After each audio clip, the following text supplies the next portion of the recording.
Saludo a la hermana Heidi también, que nos acompaña. Hermana Heidi, bienvenida. Amén.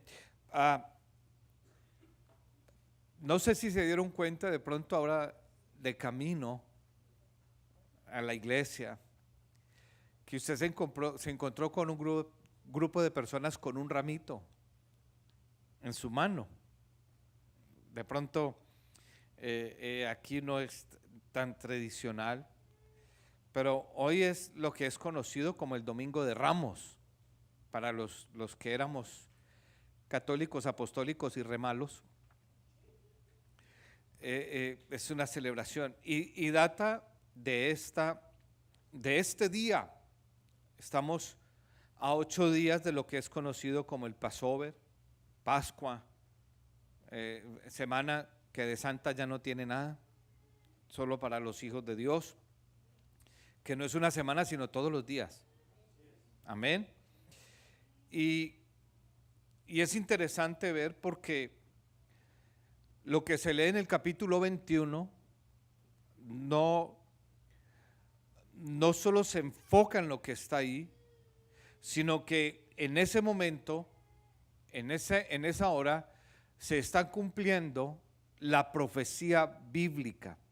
Se está cumpliendo delante de ellos lo que había dicho el profeta. Es interesante que cuando usted lee el Evangelio de Mateo, él se encarga en muchos pasajes de traer lo que dice el verso 4. Es interesante, cuando usted ve a Mateo, es interesante ver que en ese evangelio constantemente es la palabra, es una palabra constante en ese evangelio, y es el verso 4 de Mateo 21 dice: todo esto aconteció, ¿para qué?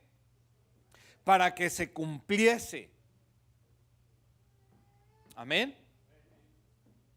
Es constante cuando usted empieza a leer los primeros capítulos del Evangelio de Mateo, es constante esa palabra, porque Cristo es el cumplimiento de la promesa de Dios. Amén. ¿Y por qué es importante y relevante esto? Porque los que estamos acá, por la gracia y la misericordia de Dios, no seguimos una religión. Nosotros no somos religiosos. Yo no me considero religioso.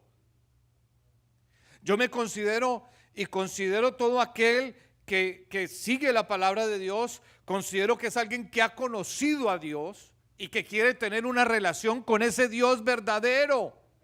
Amén. Aquí no hacemos ritos, no hacemos liturgias. Aquí lo que hacemos es buscar a Dios de corazón. Amén. ¿Por qué? Porque Él nos buscó primero. Así es que es interesante porque no estamos hablando de un Dios de fábulas, sino que estamos hablando de un Dios que a través de los siglos y las edades ha cumplido sus promesas. Amén. Él prometió que iba a venir y efectivamente hace 2000 años Dios mismo se manifestó en carne por nosotros. Amén. No otro, sino nuestro Dios. Por eso le adoramos, por eso le bendecimos. Es interesante que nosotros no solo ver casualmente una o dos, no, estamos hablando de más de 3000 profecías cumplidas en Jesucristo. Así es que esto no es cuento, no, es la verdad de Dios plasmada. Un hombre, también escritor de otro evangelio, Lucas, alrededor de 40, 50 años después de la era cristiana o de la era nueva, como le quieran llamar, para nosotros es de la era cristiana, se sienta y todo lo que está escuchando, todo lo que está oyendo, todo lo que ha recibido de este Jesús que le vino predicando un hombre de Jerusalén llamado Pablo y que él escuchó, viene y se sienta y dice, escribiendo una carta, Lucas, que es el tercer evangelio, Lucas se escribe, empieza a escribirle a Teófilo, que algunos dicen que es una persona, otros dicen que era un grupo o una familia de Dios. Teo es Dios, filos familia. Algunos dicen que era un hombre muy importante, otros dicen que era un grupo de creyentes al cual le escribía. Y él no solo resiente, sino con testigos de lo que sucedió, empieza a indagar y a estudiar las cosas que para ellos no son ciertas, sino ciertísimas. Ciertísimo es el superlativo de cierto. O sea que eran cosas que para ellos no tenían ninguna discusión. Para ellos no tenían ninguna duda, porque es más, muchos de los que vieron a este Jesús, que estuvieron en este momento, fueron testigos no solo de su muerte, no solo de su crucifixión en ese lugar, no solo de su puesta en aquella tumba, sino también de que esa tumba está vacía, porque Cristo vive y está aquí, hermanos, esta tarde. Él es el motivo de este culto, Él es el motivo de esta celebración, amén, porque Él es la vida. Así es que Él se toma el trabajo de darnos a conocer estas cosas. Y usted se puede decir, pastor, ¿por qué empieza con esto? Porque puede que la palabra de Dios se cumpla delante de nosotros y nosotros no creerla. Amén.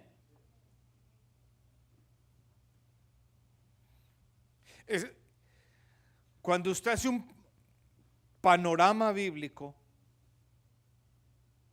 y usted mira la humanidad, usted se va dando cuenta que todo lo que Jesús dijo se ha cumplido, se está cumpliendo y se va a cumplir.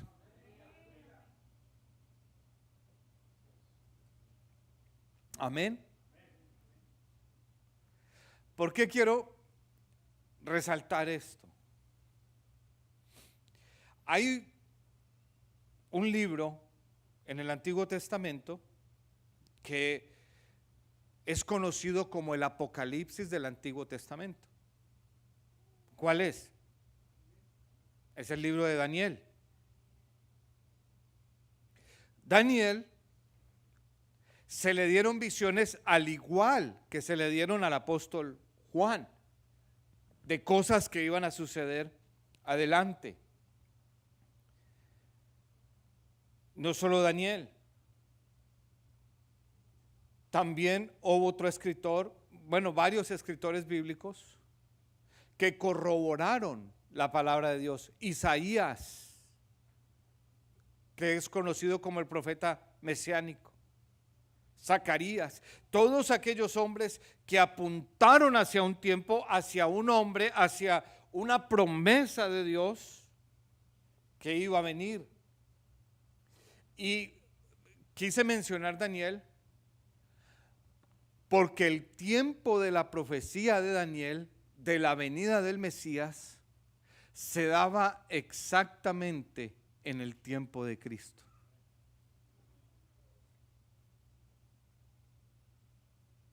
De la visión, de los años, del tiempo. Por eso, muchos se levantaban diciendo que era el Cristo. Y obviamente que los que debían esperarlos o los que debían estar pendientes a esas promesas, ¿quiénes eran? Israel. No solo Israel, los religiosos, los que estaban a cargo de tomar la escritura, de interpretar aquellas profecías, de mirar los tiempos y las ocasiones y las sazones donde estaban. Por eso el Señor muchas veces hablando con ellos les reclamó y les dijo: ustedes ven arreboles y dice ¿qué? Que va a llover, pero no miran los tiempos. Era porque el Mesías que tanto esperan ellos estaba ahí delante de ellos. Estaba cumpliendo esa palabra. Estaba delante de ellos cumpliéndose la escritura delante de sus ojos, pero como que tuviesen sus ojos vendados ante lo que estaba pasando.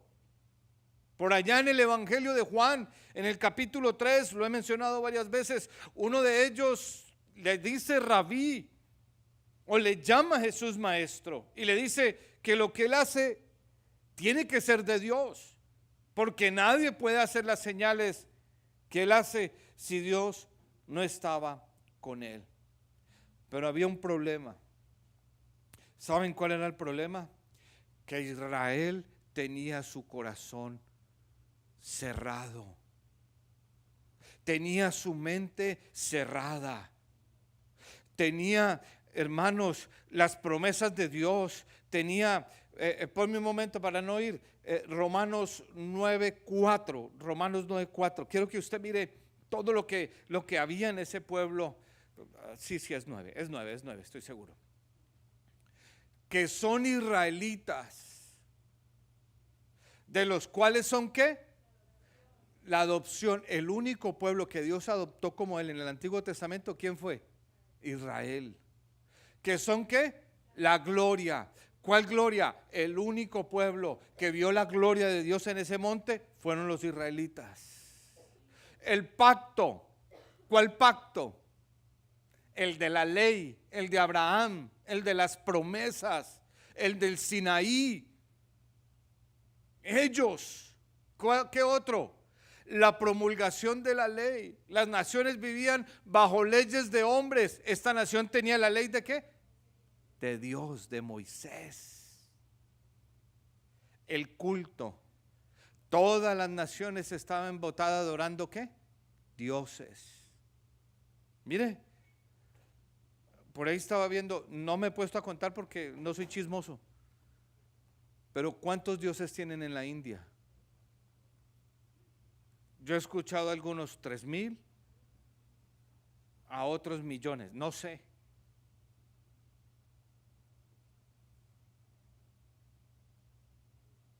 Pero este pueblo tenía el culto, ¿a quién? Al Dios verdadero. ¿Se me fue? Resucíteme esa palabra. Eso. El culto y las ¿qué? Promesas. Lo más lindo de Dios, ¿sabe qué es? Sus promesas. Porque, hermanos, ¿de qué nos serviría a Dios adorarlo si no tenemos sus promesas? ¿Sí entienden?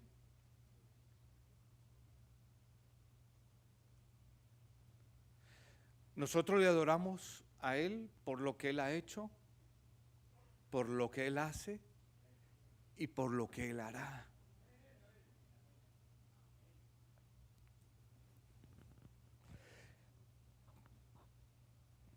Las promesas de Dios son en Él sí y en Él amén. Esas son las promesas de Dios. El 5, por favor. De quienes son los patriarcas. Usted sabe cuáles son los patriarcas. Abraham, Isaac, Jacob. Y luego los de las tribus. Y de los cuales, mire, lo más grande, y de los cuales según la carne vino ¿quién? ¿Quién es Cristo? ¿Quién es Cristo? Jesús. ¿O hay otro? De los cuales vino Cristo, el cual es ¿qué? Oh, Dios. Dios. En los cuales vino Dios, el cual es Dios sobre todas las cosas, bendito por los siglos. Aleluya. Y mire lo que dice el verso 6. No que la palabra de Dios haya fallado, porque la palabra de Dios es infalible. Ella no falló. ¿Quiénes fallaron? Los israelitas. Porque lo tuvieron ahí. Porque Él estuvo ahí. Hermanos, es que era sentarse. era analizar, pero con conciencia y con un corazón humilde, todo lo que estaba aconteciendo con Cristo. Gamaliel dijo: muchos se han levantado en ese nombre, muchos se han levantado diciendo que son alguien, pero han pasado y nada ha sucedido. En Juan, antes de esta entrada triunfal, ¿sabe qué sucede, hermanos? Jesús levanta de los muertos a Lázaro. Y dígame, ¿quién es el único que puede levantar de los muertos? Dios. Dios es el único que puede levantar de los muertos. Él es el que tiene esa capacidad de dar vida donde hay muerte, de dar esperanza donde no hay esperanza, de dar luz donde solo hay tinieblas. Amén. Un corazón, hermanos, muerto en tinieblas, sin luz, hoy puede ser iluminado por el poder glorioso de nuestro Dios y Salvador Jesucristo. Amén. Pero cuando hay dureza en el corazón es difícil. Es difícil. Mire este tiempo, mire esta sociedad, mire lo que estamos viviendo ahora, esa dureza de corazón que hay en el mundo hoy en día. Mire esos corazones tan fuertes que hay. Y lo más triste es que los que conocemos la palabra de Dios sabemos que estamos a las puertas de las profecías bíblicas.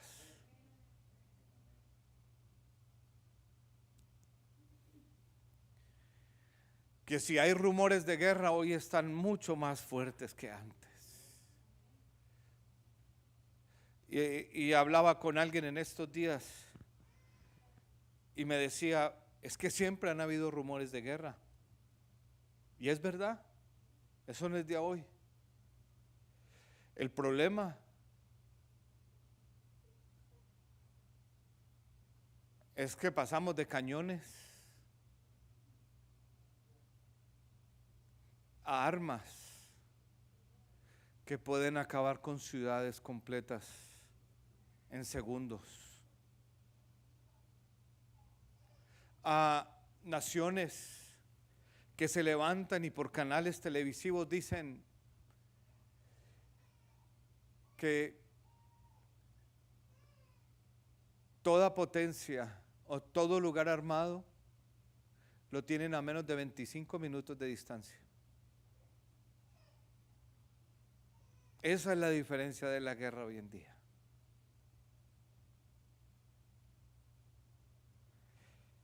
Que es mucho más temerosa que lo que pudo haber sido antes. Que la destrucción es mucho más letal de lo que se pensaba antes. Y hay que orar. Y sobre todo en estos tiempos. Pero este pueblo que esperaba, que tenía esas promesas, se encontraba en ese momento recibiendo a su rey. Recibiendo aquel que leímos ahí en Romanos. Y dice en el capítulo 21, verso 6: y los discípulos fueron e hicieron como Jesús les mandó, que trajeran la pollina, que trajeran aquel animal de carga. Un pollino es un asno tierno, ¿no? Y si un caballo es difícil de domar, ¿verdad? Si estos animales que están acostumbrados al trabajo tienen un proceso para ser domados, para poderlos montar, ¿verdad que sí?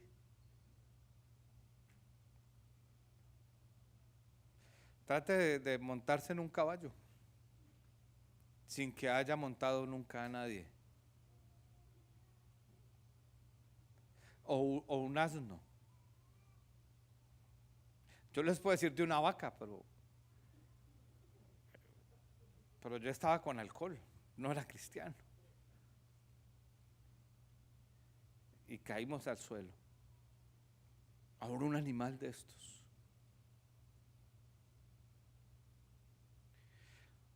Pero hubo una diferencia, que sobre él no estaba cualquiera, sino el que lo hizo. Estaba el Creador sobre él. Y este Dios, hermanos, que es capaz de domar lo indomable, de cambiar lo incambiable, de tomar una naturaleza fuerte de pronto como la de aquel animal y ponerla noble y humilde y usarlo para sentarse en él. No solo eso, sentarse, sino que hacer una gran entrada triunfal ante su pueblo, venir. ¿Saben? Mateo dice que esto se dio para que se cumpliese lo que estaba escrito de él, ¿verdad? Así es que el entendido, como usted y yo lo leemos, lo podemos entender, pero aquellos que estaban ahí no lograron entender por una sencilla razón, porque el que esperaban no lo esperaban en una asna, en un pollino. Ellos esperaban un caudillo libertador, de pronto en un gran caballo, que viniera a decirles: los voy a libertar de Roma o del imperio que estaba sobre ellos. Pero no, es que el Señor no vino a derrotar Roma o a derrotar ese imperio que estaba sobre ellos. Él iba a derrotar uno más grande, que era el imperio de la muerte y del pecado, que era el que nos tenía subyugados. Un imperio más grande que aunque domina este mundo, aunque está en este mundo, él necesitaba hacernos libres. Pero ellos no entendieron eso, porque el rey que nosotros servimos es un rey humilde. Es un rey que tiene la humildad de subirse en aquel animal. Sí, escuchen, Apocalipsis lo ve, que un día él va a volver. Esa es la venida del Señor. Él va a volver y va a venir como lo esperan ellos, un hombre fuerte, cautivo, con la espada en su mano. ¿Se acuerdan? ¿Cuál es esa espada? Su palabra. Y va a cautivar al diablo y lo va a llevar a ese lugar. Pero el que vino ahora no vino en guerra humana, no vino con caballos de fuerza humana, vino en un animal humilde. ¿Sabe para qué? Para que nosotros tengamos la humildad de recibirlo también en el corazón. Porque Él nos mostró la humildad, porque es el dueño y Señor de todas las cosas. Créanme que si Él hubiera querido, escoge el caballo más hermoso que hay sobre la tierra, con el color más bello que hay sobre la tierra. Pero Él dijo: yo no quiero que la gente me reciba a mí de esa manera. Yo quiero que la gente tenga la humildad de recibirme como es, con humildad. Con humildad. Lo que el Señor nos muestra en esta preciosa entrada, entrando a aquel lugar, a aquella Jerusalén, a ese pueblo que estaba supuesto a recibirlo con amor, que estaba supuesto a darle la gloria que Él se merecía. Él quería mostrarnos que aún siendo Dios, es humilde. ¿Saben por qué hay muchas doctrinas donde no creen que Jesucristo es Dios? Porque dicen: Él nunca lo dijo. Así le dicen a uno: Jesucristo nunca dijo que Él era Dios. Y yo siempre les digo: Él no tuvo que decirlo. Lo que Él hacía lo declaraba Dios. Y es que usted es lo que usted hace. Somos lo que hacemos. Este rey bendito venía humilde. Venía, hermanos, cumpliendo su palabra en humildad. Y cuando empezó a entrar, dice: y la multitud, que era numerosa, tendía sus mantos en el camino. Otros cortaban ramas de los árboles y la tendían en el camino. ¿Sabe? Todos los que estaban ahí empezaron a tenderle cosas en el camino.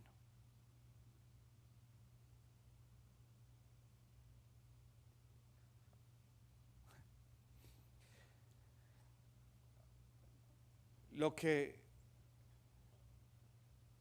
me pregunto es: ¿entenderían lo que estaban haciendo? ¿entenderían? Porque es que a veces uno hace lo que los demás hacen. Y usted cree lo que los demás creen. Pero no hay una convicción personal de lo que se cree. Porque cuando hay una convicción personal de lo que se cree, usted ya no hace como los demás hacen. Usted hace lo que cree que debe hacer. Amén. Cuando la multitud empezó a ver que le empezaban a tomar, ¿y qué están haciendo? No, pues aquí viene el Señor ahí. Y empezaron a hacer lo que los demás hacían.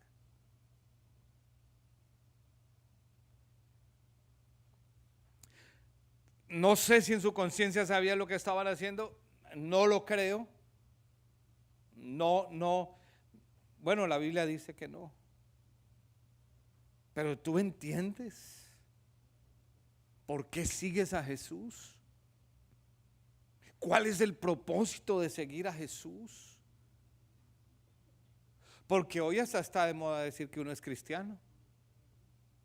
Hasta para salvarse de un ticket. Porque cuando viene el policía uno, Dios le bendiga, oficial. God bless you. Porque está de moda ser cristiano. ¿Verdad?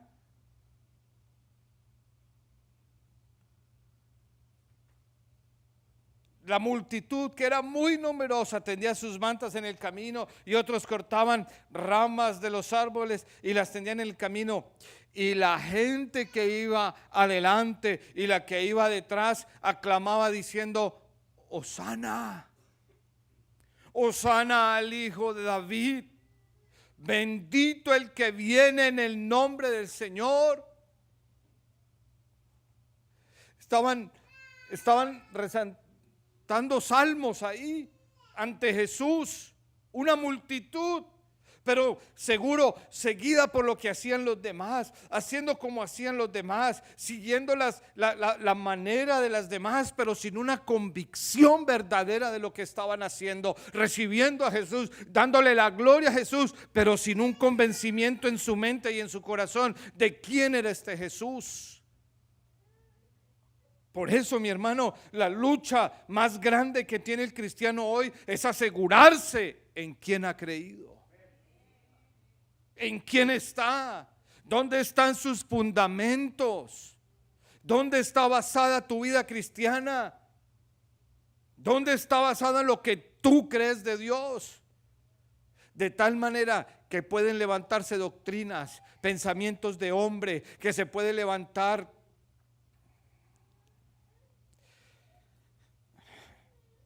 Déjeme le hago una pregunta.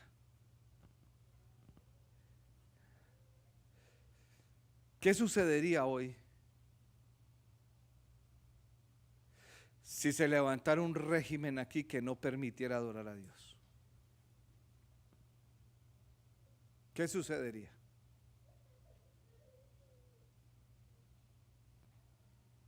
¿Lo negaríamos?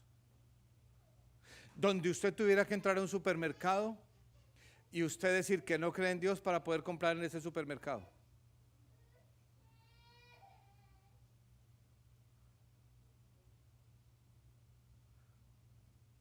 Déjeme le pongo un ejemplo, porque a lo mejor yo conozco sus mentes y están diciendo lo que sea, pastor. Pero en la pandemia,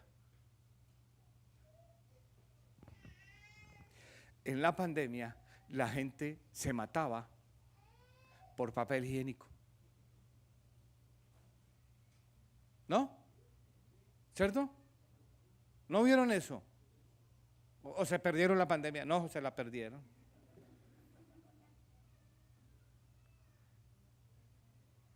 En Walmart se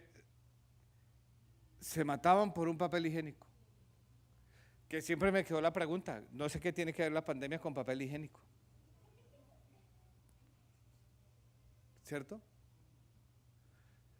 Pero yo lo vi porque en mi casa solo salía yo con otro hermano que íbamos a las compras. Y yo vi ahí en el Walmart de Nordbergen, yo vi gente reunida esperando que sacaran el tissue, papel higiénico y eso. Y dos personas agarrándose así un paquete. Y los estantes vacíos y todo. ¿Qué sucedería si se levantara un régimen así con nosotros? ¿Tendríamos tan firme nuestro pensamiento que eso no nos movería? Esa pregunta, la respuesta solo la tiene usted en su corazón. Esa respuesta solo puede entrar en tu corazón y darla. No, pero es que mire, allí se están dejando, vámonos para allá. Eso solo está en tu corazón. Lo que tú harías, donde tú te pusieras en ese momento, en ese lugar, ¿qué harías? Si a veces, hermano, a veces dejamos nuestros principios cristianos con mentiras, fácilmente, con engaños, ¿verdad? Fácilmente. ¿Por qué llegaste tarde? Porque no tiene la valentía de decir, me quedé dormido porque me quedé tarde viendo WhatsApp ayer. Porque esa sería la verdad. No, pues usted viera ese tráfico que había.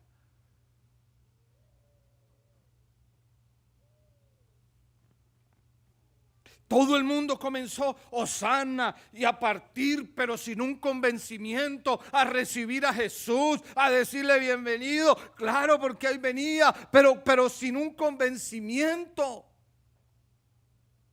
sin una idea de realmente quién era el que estaba montado en ese animal. Sin un genuino sentir que el que venía ahí era el Rey inmortal de los siglos, el Dios mismo que hizo los cielos y la tierra. Ahí estaba entrando en ellos, humilde. Hermanos, miren, Dios es tan bello que se digna entrar a nuestros hogares. Ahora lo que no sé si nuestros hogares son tan dignos de recibirlo. Dios es tan digno que toma una vida mal, triste, deprimida, y Él es tan hermoso, tan humilde que no solo viene y mira tu situación, sino que viene y quiere entrar en tu corazón para ayudarte, para sacarte de ese lodo donde estamos metidos muchas veces. En medio de esa situación, porque Él sí nos ama y mostró su amor en esa preciosa cruz del Calvario. Ahí venía Él y todos, Hosana, bendito el que viene en el nombre del Señor, Hosana en las alturas. Cuando entró Él en Jerusalén, toda la ciudad se conmovió diciendo, escuche, ¿qué dijo?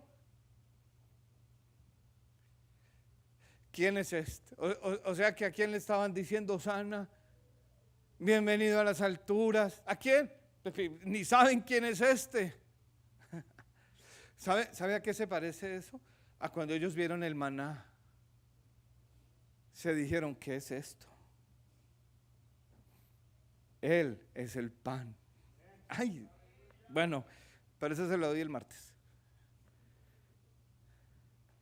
No entendieron. Toda la ciudad se conmovió diciendo, ¿quién es este? Algo sentían, claro, verlo a Él. Oh, glorioso, pero humilde. Dios mismo, pero humilde. Y a veces nos quieren hablar de Dios y nos sale ese pecho a nosotros. Nos creemos muy importantes, muy ocupados. Y Dios humilde constantemente anda tocando nuestro corazón. Humildemente a diario, ¿sabe? El que te invitó a la iglesia, ese sí es un amigo. El que te invitó a conocer a Jesús, esa sí es una persona de valor, porque conoce al Dios de la gloria. La gente decía, este es Jesús, el profeta de Nazaret. ¿Saben que lo primero que el Señor llega a hacer ahí es limpiar el templo? Ahí está. Y entró Jesús en el templo de Dios y echó fuera a todos los que vendían y compraban en el templo, y buscó las mesas de los cambistas y las sillas de los que vendían palomas. Y él les dijo, escrito está, mi casa, casa de oración será llamada, mas vosotros la habéis hecho cueva de ladrones. ¿Sabe qué es lo primero que hace Dios cuando entra en tu vida? La quiere limpiar. Él la quiere limpiar. Mucha gente tiene el concepto errado. Mucha gente cree, no, yo me limpio y luego busco a Dios. Así no funciona. Porque no se puede. No se puede. Yo tengo gente de muy buen corazón, de muy buenas ideas, pero no dejan entrar a Jesús en su corazón y ellos piensan que por sí mismos se pueden limpiar. Uno no puede. Pero Él sí lo puede hacer. Él sí tiene el poder para hacerlo. Esa entrada triunfal, inmediatamente lo que Él llegue es a limpiar. Por eso si hoy humildemente tú lo recibes en tu corazón y lo dejas entrar, Él va a empezar a limpiar. Él va a empezar a limpiar. Él va a empezar a mostrarte.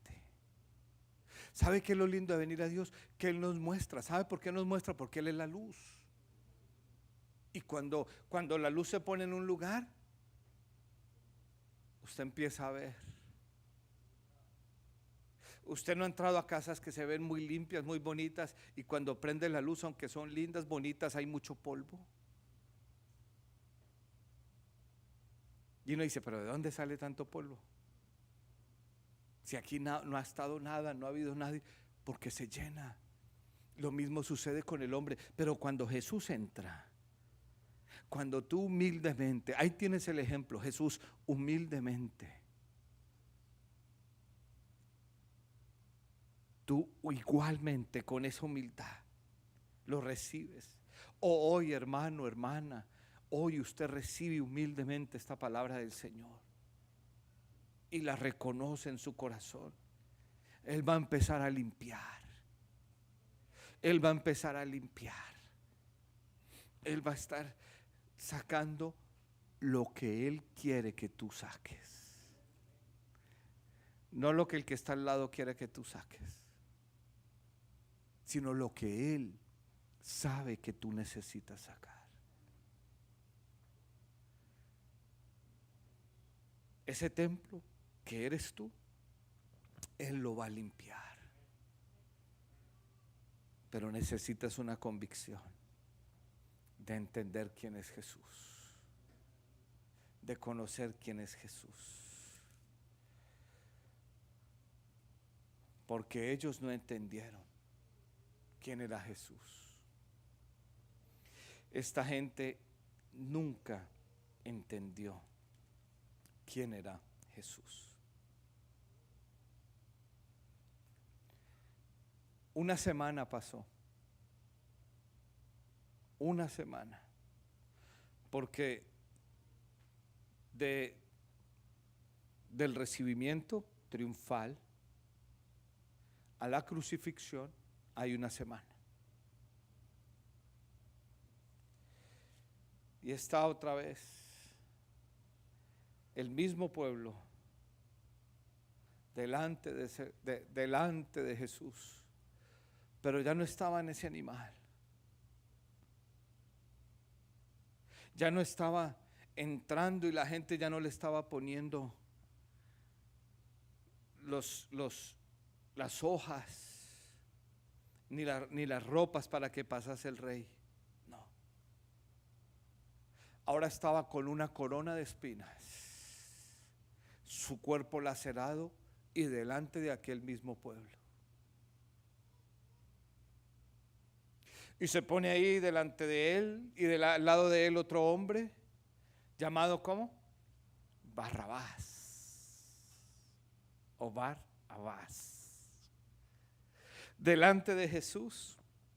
Y se ponen los dos ahí y está el mismo pueblo sin convicción, sin saber realmente en quién habían creído, a quién le decían hosana, ante quién levantaban esas palmas y esas cosas sin conocerlo, y ahora estaban ahí y Pilatos le dice: ¿a quién quiere que les libere? ¿A Jesús o a Barrabás? Y el mismo pueblo que 8 días antes gritaba hosana, ese mismo pueblo se levantó a decirle: crucifíquenlo, crucifíquenlo. Queremos a Barrabás, crucifíquenlo, porque si no hay una convicción fuerte, lo más probable es que al final lo neguemos. Pero si hay una convicción fuerte en nosotros y sabemos quién es este Jesús, vamos a decir: nos vamos hasta la muerte con Él. Nos vamos con Él. Hoy dejo esto en tu corazón, amigo. Hoy dejo esto en tu vida de parte del Señor.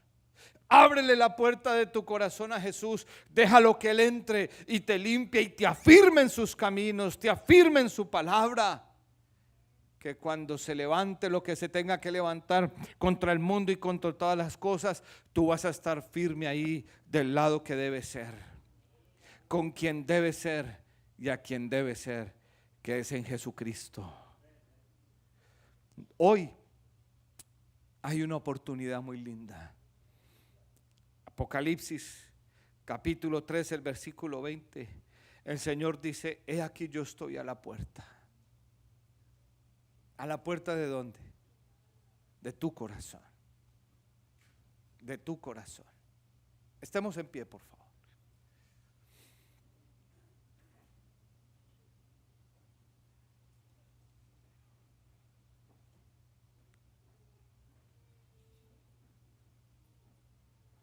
Y hoy Él está a la puerta, así como estuvo a la puerta de esa Jerusalén.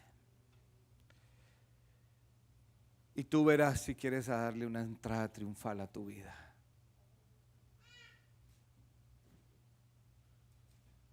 He aquí yo estoy a la puerta y llamo.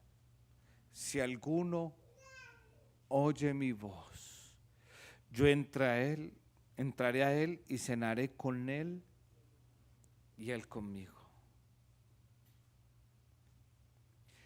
El Señor quería celebrar esa Pascua con ellos. El Señor quería celebrar ese Passover con ellos, pero ellos no lo recibieron. Hoy puedes poner tu corazón altivo y escoger a Barrabás o negarlo, pero hay la oportunidad hoy de recibirlo. Hoy hay la oportunidad de dejarlo entrar a tu corazón. Hoy hay la oportunidad de decirle: Señor, yo necesito un cambio en mi vida. Señor, yo necesito que algo suceda en mi corazón. Yo necesito una vida firme, sostenida, no en las cosas de este mundo ni en los demás, sino en ti, Jesús.